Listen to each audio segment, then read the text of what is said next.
Hey there. So again, I'm Jack, working at Apionite as a full stack software engineer. And today I will be talking a little bit about how you can treat type definitions with respect. Now, looking at the subject of the presentation, probably questions that would emerge in your head would be like, why exactly type definitions is something that you need to respect, and what exactly is that respect? Right? But before we go into details, why did I decide to make a presentation on the subject, and then how you should actually respect those type definitions? Let's maybe rewind a little bit and go into basics, into one observation that probably every software engineer has at some point experienced, read in a book, or maybe even said to other developers, that code always gradually becomes a mess, right?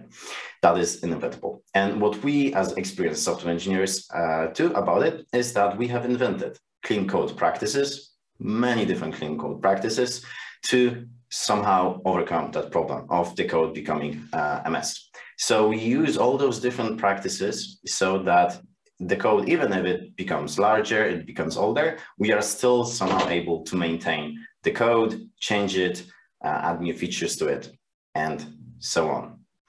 But if you look at the clean code practices, again, let's even split it into even more basics. What is code? One vague definition you could give probably is that code first is composed of a set of interfaces. So some kind of functions that are called with something and they will return something. So that is one big part of the program that any project is consisting of. But also the implementation, right? Because the interface of itself will not do the job. We need to implement all of those interfaces. So this is the split I'd like to focus today on. And now, for example, we have in here an example of a React component, money input. And in this slide, you can see only interface. There is not a single line of implementation on the slide. It shows how the component can be used, what the function will actually return. And probably just by looking at this interface, you can already tell more or less how it can be used in the reality and what it is for. This component probably is to let user edit amount of money, like amount of dollars or something.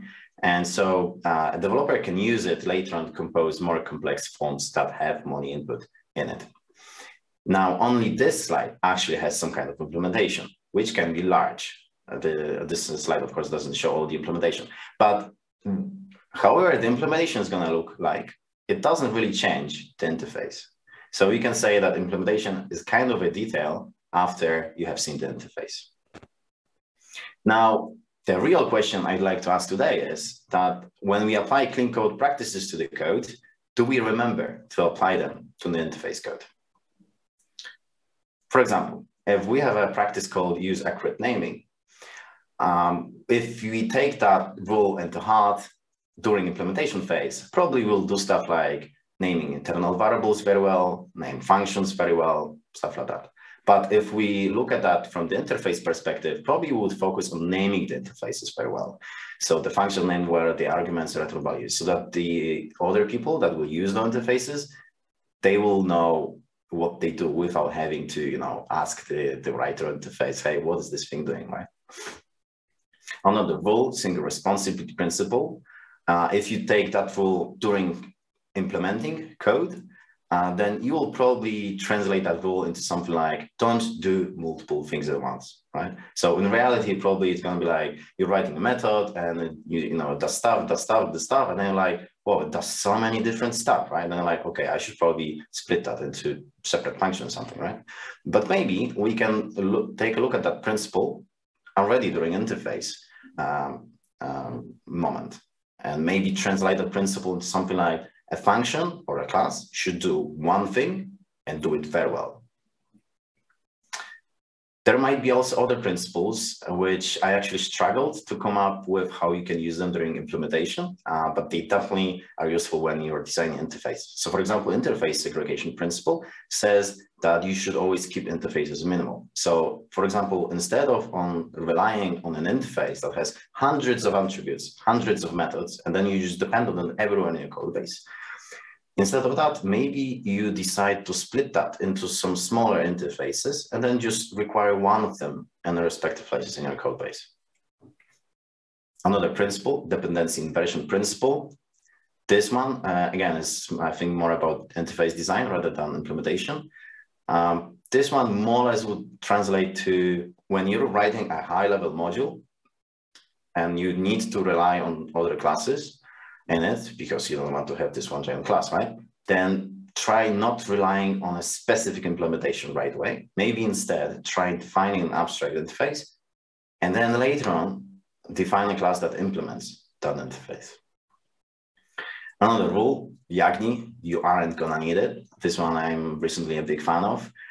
This one says you shouldn't do stuff that you don't need, at least at this moment. So during implementing, that would probably translate into, hey, do not implement this and this because that is completely not required by the function interface, by the arguments, you know, stuff like that. But for sure, you can also take that rule when you are in the interface design. So we'll be like, don't create that interface. We will not be using that. Don't give the possibility to set in this and that. Like the business doesn't really need it. Those would be the examples of using that rule during the interface design.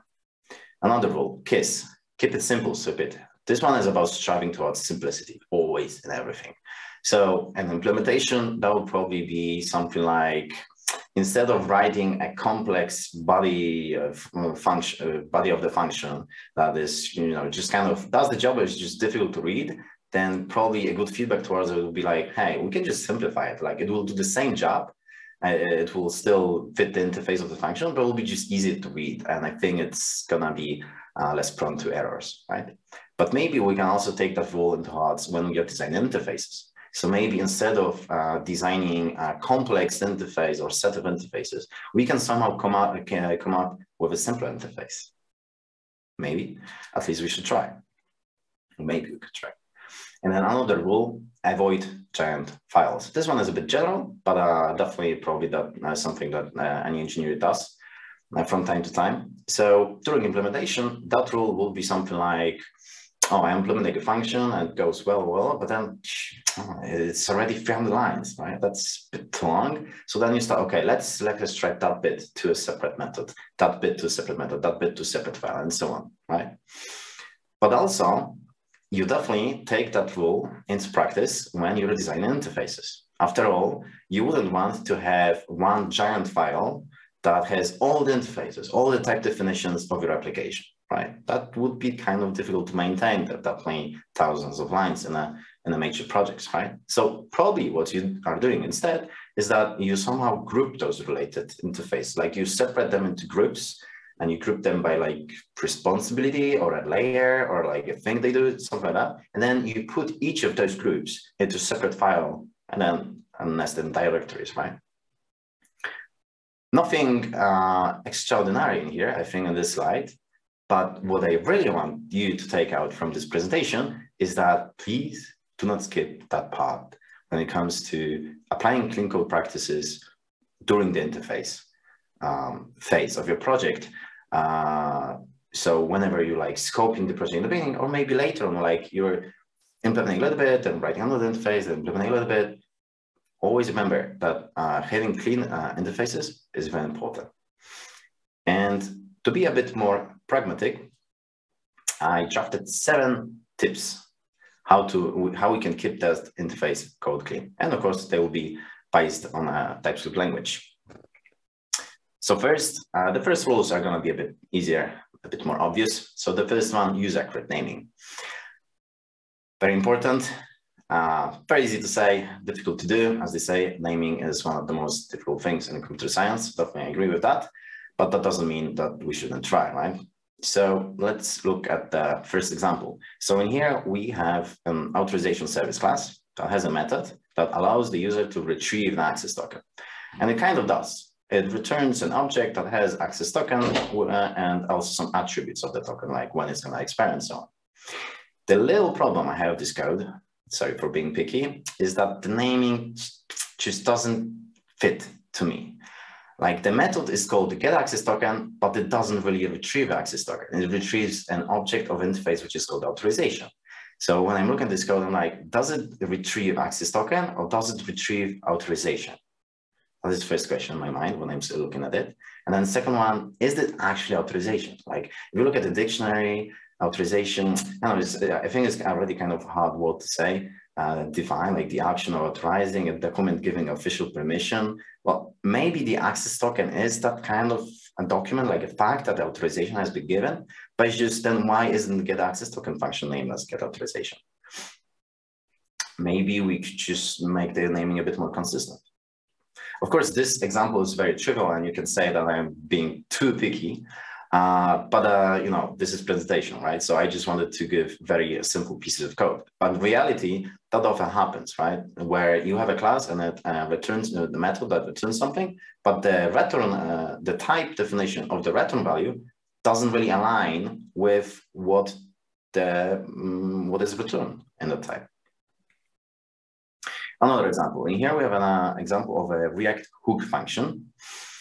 And in here, what it does, you need to kind of look into internals, what it does. It accepts an argument that allows to fetch some list of items for a given page. The page is described by some kind of a cursor. And then it returns that list of items, probably also with some information like what is the total amount of all the other items, so like what are, how many pages are there, and so on.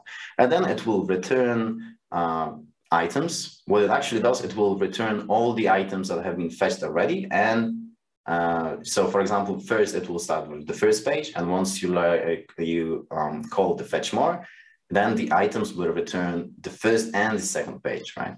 So this hook can later on be used in, for example, UI components, which are often described as infinite scroll. So user infinitely scrolls and more items are loaded and the items are still visible to the user. The items that have been loaded in the beginning and then later on as well. The problem I have with this code in here is, why is it called scroll? Like, there is nothing about scrolling here. Like if it's called use infinite scroll, I would expect that it returns something about infinite scrolling. So maybe an event listener that listens to scrolling, maybe somehow it attaches itself to the container that is being scrolled, stuff like that. But like when you look at the interface, it doesn't really do any stuff like that. So maybe we could rename that name just a little bit, just to be a bit more accurate. So maybe instead I just call use infinite list. So we have a function use infinite list, and that will return us an infinite list because the list may never end. And then, okay, later on, maybe you use this in the UI component that has infinite scrolling, but you don't have to. Maybe use this in a script that will just be loading all the items because it needs to do some task. So it doesn't have anything to do with scrolling. So just by changing the name, you're making the code a bit more accurate and maybe also a bit more reusable in such a way. So using accurate naming, I think that's very important. Rule number 2, or tip number 2, drop unused attributes. So this one is about minimizing your interfaces. In here, we have a very simple React component called user welcome message. And it's very simple. It just prints a message like hello Jacek, right? And all it needs is an argument, a prop of a user that has first name. But when you look at the interface, it requires much more than that. It requires the user to have an ID, last name, email, birthday, even settings. All of that stuff, the interface says that, okay, this code needs this stuff to work.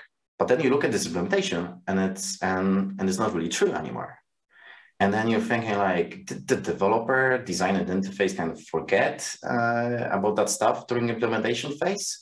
Or was it just an accident that it required so much stuff in the interface? This example is trivial, but maybe another example that very often comes up in application is, let's say we have user list item, right? Or something like that.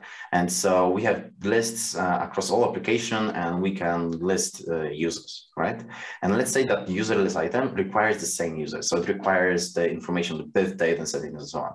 Now, if you're showing the current user, probably you can get access to that information. Like I can get my information by my birth date, but can I get information about birth date of all the users, about settings of all the users? That is not always possible. It's not always possible to get it from the API. And then I have a problem. I cannot use user list item because the interface requires so much stuff that I cannot really use it. And then what can happen in reality, a developer will create a new component just because the previous one didn't really fit the use case. So maybe instead we can make that component a bit more visible, that function more visible, and just scope down the interface to the things that are actually required by the implementation. Another example. Let's imagine that we have two components, or actually we start with one component, very generic one, list item. It's a part of our design library or something, and it allows you to render a list item, right? And it's used all across application.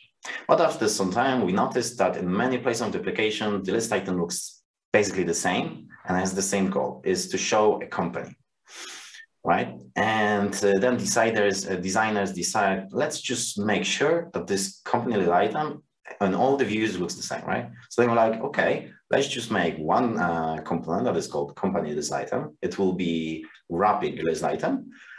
It will be a bit easier to use because then the developer will just be able to just put company in there instead of, you know, thinking about what should be the title. Should it be the company name, company short name, company registered name, you know, stuff like that. No, they don't really have to think it. They just use company list item and so on. So that is, of course, a great idea. The problem for now I have this code is that if you look at the interface, the list item prop, the company list item props extends list item props. And the list item props now gives a possibility to put a title. But when you look at the implementation, you can see if I would actually use company list item and put a custom title, it won't be used in reality. I would be surprised. That would be this little WTF moment in my engineer's life. Like, I'm using company list item and I'm putting the company list item interface clearly says the title can be passed, but then I use it and the title doesn't work, right? So there is two things you can do about it. You should either change the implementation a little bit so that the title can still be used. And so if it's passed, it will replace the default title that is inferred from the company name, or simply, again, make that interface a bit smaller and just drop the title prop from there so that it is impossible to put a custom title to the company list item because the title is already set there in the implementation. It's derived from the company. So that is rule number 2, to always keep your functions classes minimal. Do not require stuff that is not used by your implementation. Tip number 3, to keep things very, very, very simple. An example. In here we have an infinite list, but this time it's not a data type of items. It's not a list of items. This time it's a UI component, a React component that allows you to render a list of items. What is interesting about this component, it also has this prop called onEndReached. It will be called whenever the user reaches the end of the list. So for example, when they scroll down to the end of the list, or maybe they have such a giant monitor that the whole list will be seen instantly. So the user using the component would expect that the onEndReached will be called in such a moment. So that is great. The problem I'm having with this code at this moment is, what the heck is this intersection observer stuff in here, right? It just doesn't really sound right, and I don't know, it just kind of looks complicated to me. Root margin, threshold, like, what is this? Now, if you're an experienced front-end UI developer, you maybe already know what is this option there for, right? Intersection observer is very often used so that you can detect whether a given element has been is now visible in the viewport or not. So probably thanks to those intersection observer options, you can customize a little bit the behavior of the onEndReached prop. So probably you could pass root margin, but remember you have to pass it in the proper format of the intersection observer, which you need to look up from the Mozilla or some documentation. Root margin is like top number, left number, and then down number, and then right number, something like that. I might have mistaken at this moment. And after looking at that, making sure that you're okay, then you pass root margin on a specific format so that the on-end reached is called, for example, 300 pixels before user scrolls down to the list. That would probably be very often the use case that I don't want to have that on-end reached called only after user reaches the end of the list. I want that to be called sooner, because maybe I put a spinning loader and I want to fetch more items when that list is rendered. And I want to fetch those items before user reaches the end of the list. That is, of course, a good use case and definitely something good user experience. So could be done. What I want to say in here is that maybe this interface could be simplified, because if in vast majority of the cases, and not all the use cases, the developer using this component, all they want to do is just to set that margin so that they want to change the on-end reach prop, the behavior of it, so that it's called, let's say, 300 before the end of the list, 300 pixels before the list is rendered, please call the on-end reach. So maybe we can just simplify it so that the user just puts a number of the pixels. Now, you are not coupling this component with a specific implementation, because, okay, today you are using intersection observer, but maybe tomorrow you decide, okay, intersection observer wasn't really great, or maybe it just doesn't exist on all the devices because maybe you're developing for TV screens, you know, stuff like that. So you're not coupling yourself to a specific implementation. You're making it easier for everybody to use this component, because now they don't need to know the intersection observer stuff. And third, you're also making this component a bit more flexible, because maybe this list can be scrolled horizontally, but also vertically. If that will happen, you would need to change the way that root margin is defined. But now, because this interface is simpler and the intersection observer stuff is handled internally in the implementation, the user of this function doesn't really have to think about it. They just pass the margin as a number and that's it. Another example, here we have a definition of a task. Let's say we have a Trello and we have different tasks to do, right? Or ClickUp, Asana, stuff like that. Now, this example might be very simple, but still, there is something that I can notice that could be slightly improving this code.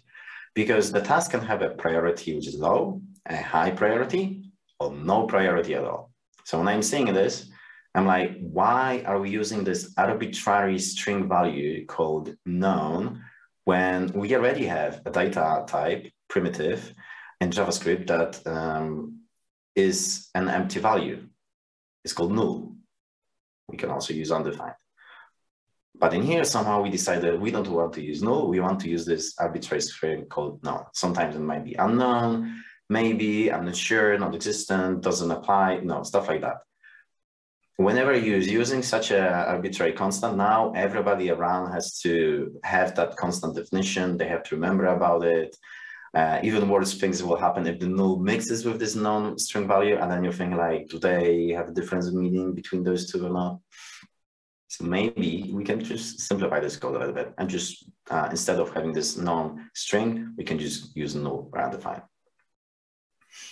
Another trivial but interesting example is in here we have a function that will retrieve products, right? And it can return a list, an array of products, which can have, you know, many different products or one product or 0 products, or it can return a null.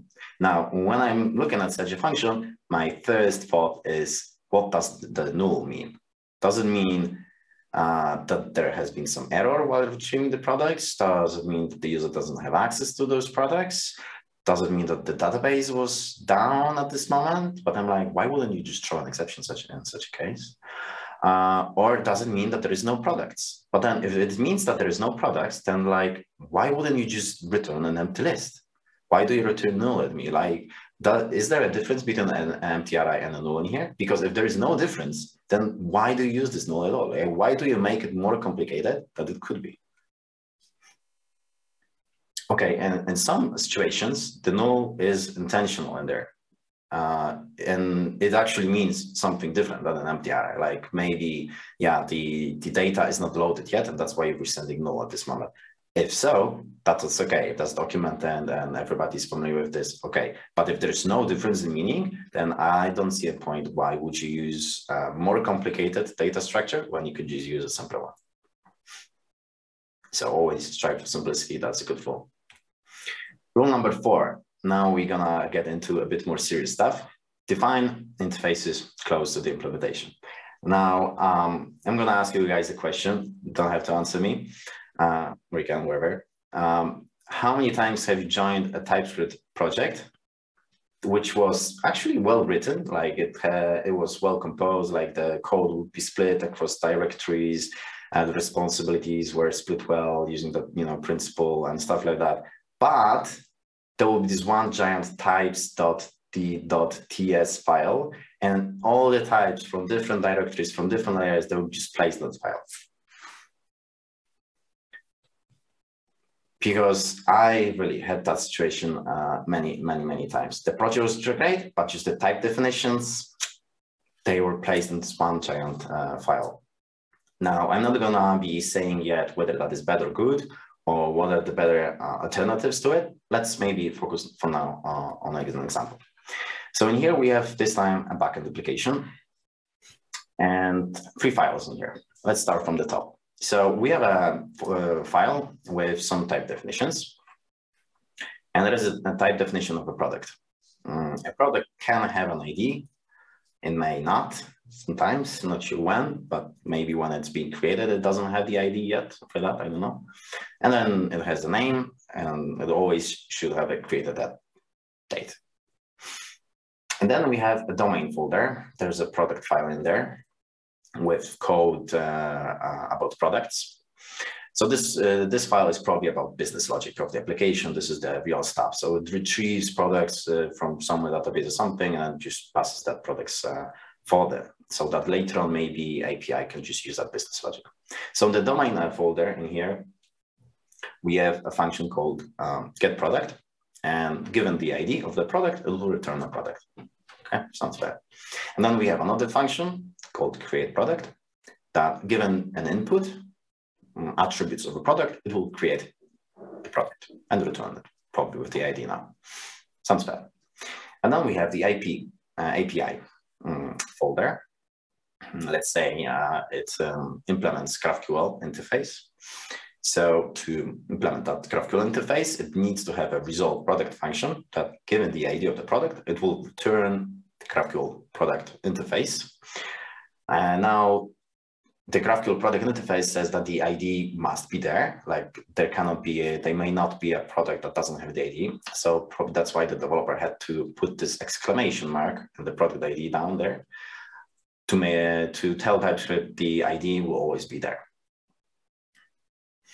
Now the problems to discover. So the problem number 1, why do we have this arbitrary types file in here? Like we use directory structure, we use file names, right, to structure our code. So why do we do it with the implementation, but somehow we don't do it with type definitions, right?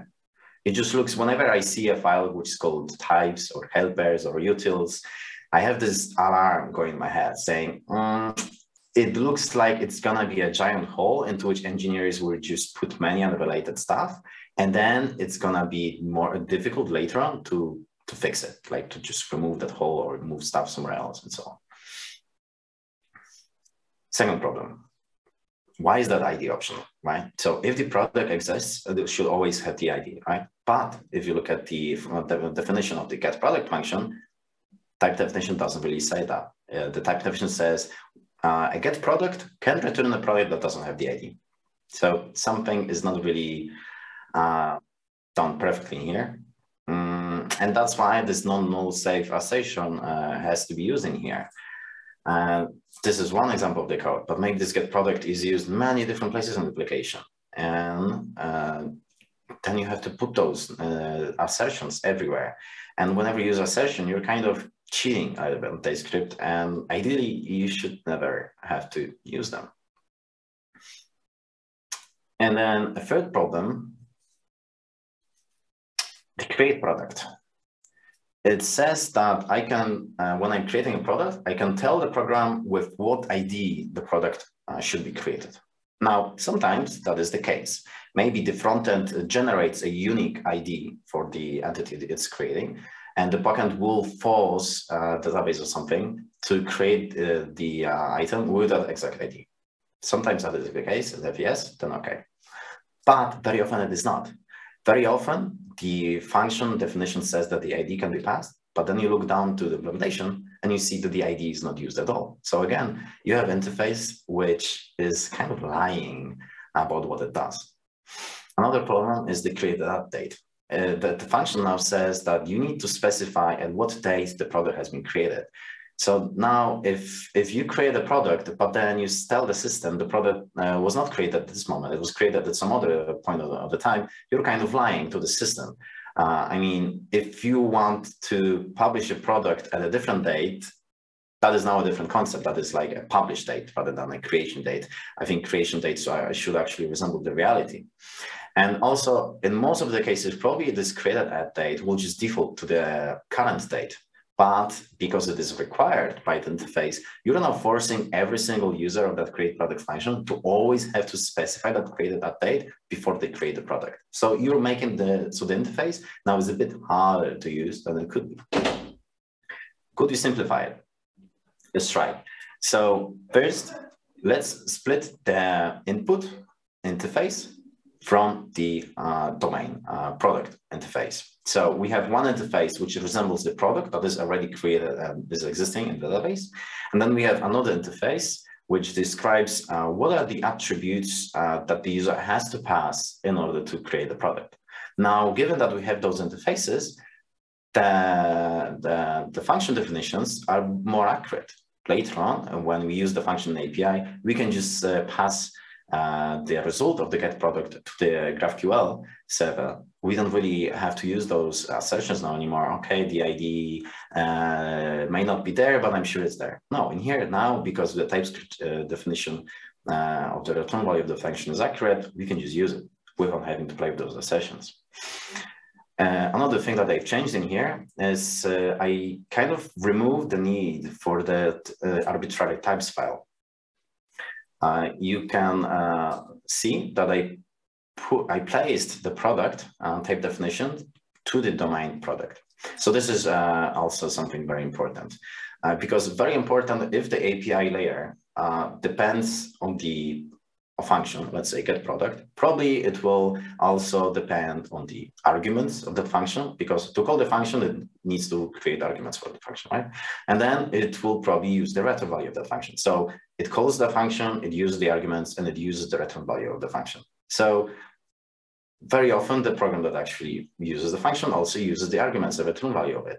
So the best place to put a type definitions is usually next to their implementation. So if you have a function and arguments, they have a type definition, you can put the type definition of the arguments of the return value next to the place where it actually is in the code base. So the product or the create product input, I put that in the same file, which is about products, which actually returns those products. And then in the other place in the code base, I can just import it. So thanks to it, I now don't have this giant types file. I don't have a types file that will grow endlessly because, you know, all those types, they will be grouped by the responsibility, by the thing they're doing. So all those types, they will be redistributed across the code base into appropriate files where they are the best fit. Rule number 5. This one is a bit similar to the previous. It's about placing stuff and separating. Let's have an example. One backend application I used to work with, we had to split it there. There would be this one giant directory with all the API code. We would have the GraphQL interfaces, GraphQL server implementation, and so on. Then there would be this, on the other end, there would be database folder that would have only the database storage logic for placing stuff in database. And then the middle layer, this was the important stuff, the business logic layer, domain layer, call it as you want. And that would have code for actually, you know, authorizing, make the user, validating the inputs, you know, actually, you know, checking different business rules, stuff like that. Thanks to that split, API logic didn't pollute the business logic, database logic was also separated. So the split definitely did its job. Now, I don't want to say whether that split is ideal or whether there should be 3 or 4 or 5. I don't really want to focus on this. I'm just giving an example. And so on this example, let's imagine we have 2 files. So we have database and domain layer. And in domain and database layer, it's a bit similar to the previous slide. So we have a product, and we have an input for creating the product, and we have a function that, given that input, will create the product. And later on in the domain business logic layer of our application, we have again a create product function. So it's named the same, but they are 2 separate functions. Because the one database is just about putting stuff in database. The function and the domain layer, this one is about not only just about putting stuff in database, but also maybe it also takes another argument that the database layer didn't. It takes a user argument. So it is the user that actually commits the action of creating a product. So the business logic can maybe verify whether the user is active. Are they allowed to create that kind of a product? Maybe it would even validate the input. Maybe it would inform some other microservices or something about doing stuff. I don't know, just different stuff could be placed in there. One little problem in here.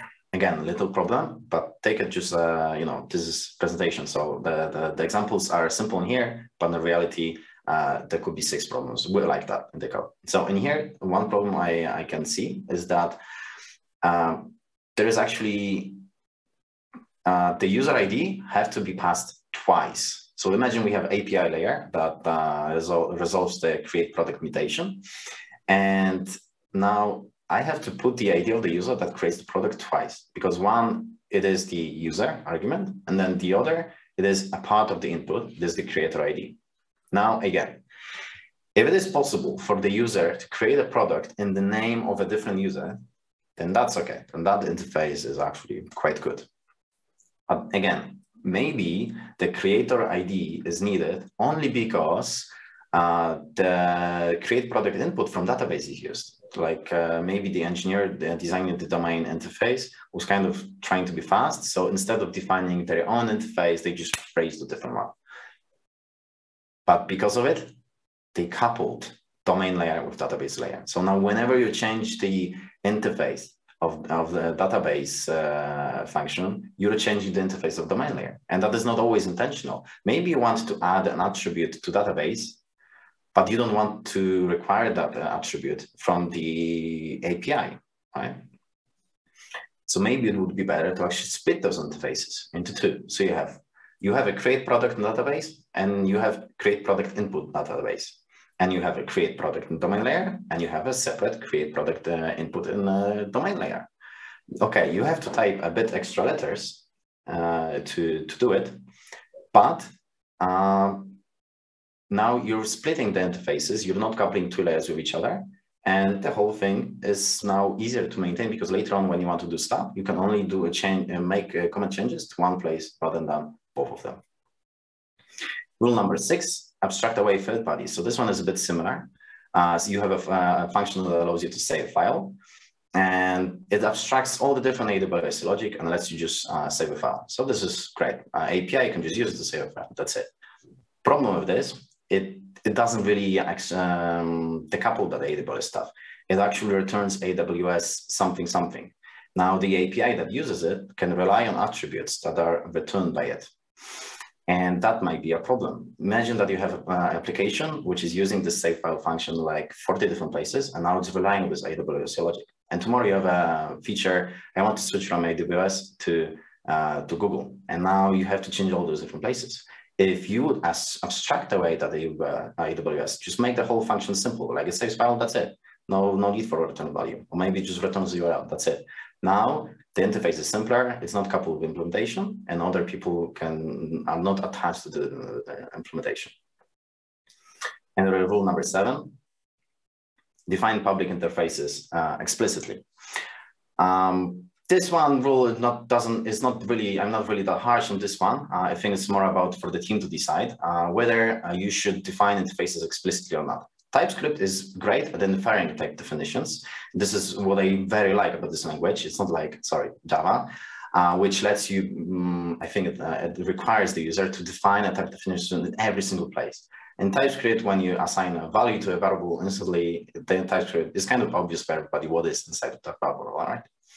But it is not always that obvious. Like sometimes you have an important code in your code base that you use very often, and developers, they just want to be able to quickly see what is returned by that function. They want to see what was actually intentional by the developer for the function to return. Because right now, to see what it returns, you either have to read the implementation, or you have to use your mouse and hover of the user paginated list, and so that your ID hopefully will show you the return type of the function, which sometimes is sufficient, but I just find mouse a bit slow to use, and ideally you shouldn't require the engineers to use that mouse every single time they review your PR or read your code.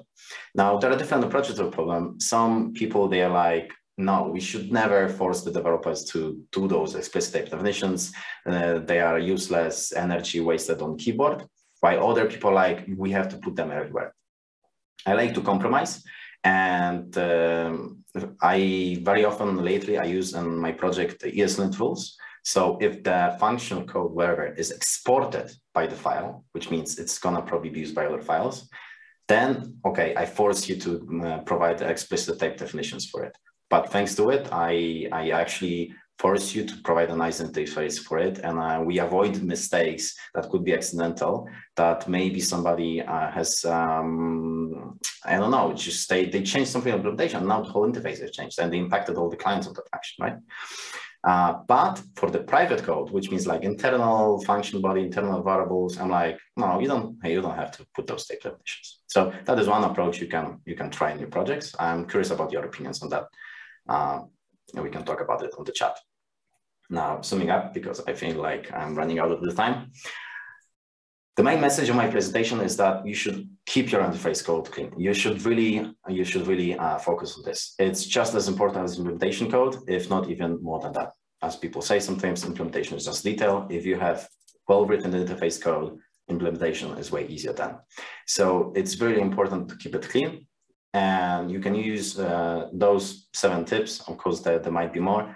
How you can keep your type definitions in TypeScript, or basically interfaces, type definitions are in different programming languages, easier to use, easier to maintain, and so on. So they'll like use good naming, minimize the interface by, for example, dropping unused attributes, strive for simplicity, keep it very simple, define interfaces close to the implementation.